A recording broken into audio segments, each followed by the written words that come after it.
Just 4 months to go until the presidential election. Democratic presidential candidate Joe Biden has opened a wide lead. The latest ABC News Washington Post poll shows the former vice president is now 15 points ahead of President Trump. Let's bring in Rick Newman for the very latest on this front. And Rick, we have seen Joe Biden continue to sort of push ahead of the president, but these latest polls seem to suggest that the president is really losing ground on the one issue that he had as his strength, which is the economy. Yeah, and that one poll you cited, the Washington Post ABC News poll, that's not unique. All the polls are basically showing the same thing at this point, which is Biden is just mounting a double-digit lead against Trump. And you're right, the polls now show that support for Trump on the economy, which was kind of his trump card, if you don't mind the expression, has flipped as well. So we're now seeing in polls more people disapprove of Trump's handling of the economy than approve. Trump thought that was going to be his strong suit all along, and now he doesn't even have that really going for him. And it's not surprising why. I mean, obviously, we're not getting ahead of the coronavirus. We're not containing it. We have massive numbers of unemployment and people losing their jobs.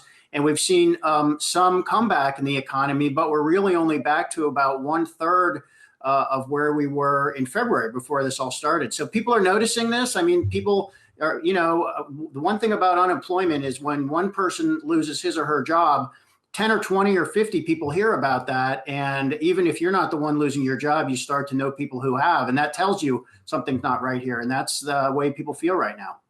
Yeah, no question. It's a lot more personal, especially now. Let's talk about what the president needs to do moving forward. I mean, he hasn't really laid out sort of this grand vision for what his second term is going to look like. And he sort of hinted at that, that he's going to unveil some of these policies in that Fox News interview we saw over the weekend. Take a listen. We're signing a health care plan within 2 weeks, a full and complete health care plan that the Supreme Court decision on DACA gave me the right to do. So we're going to sign an immigration plan, a health care plan, and various other plans. So, Rick, the president, they're talking about a health care plan and immigration plan, but what does he need to do on the economic front when that's really front and center right now because of the downturn coming directly from the pandemic? I mean, we've been talking about this really for months now at this point, Aikiko. I mean, the number one economic priority is public health. It is get the virus under control. So in the multitude of states that are reversing, the reopening orders so that businesses can get back to operating on even on a limited basis. I mean, we've got nothing from that on the Trump administration. There's no national testing plan or anything else that anybody can think of. Now, Trump is going to start having these coronavirus White House briefings again at 5 p.m. That was news as of today.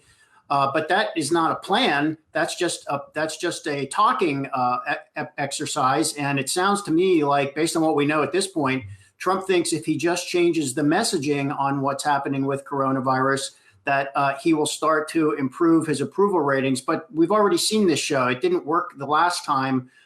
These White House briefings with Trump were widely panned, which is why he stopped doing them.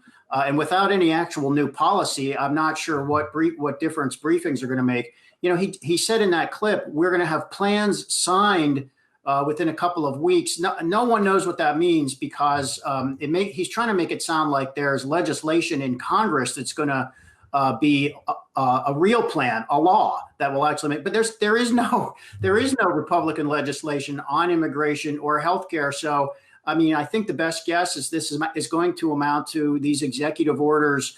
We've seen many times out of the Trump White House, many of which don't survive court challenges, and nobody even knows what they're going to be. Yeah, it looks like the president trying to regain control of the narrative, if you will, as he continues to slip in the polls.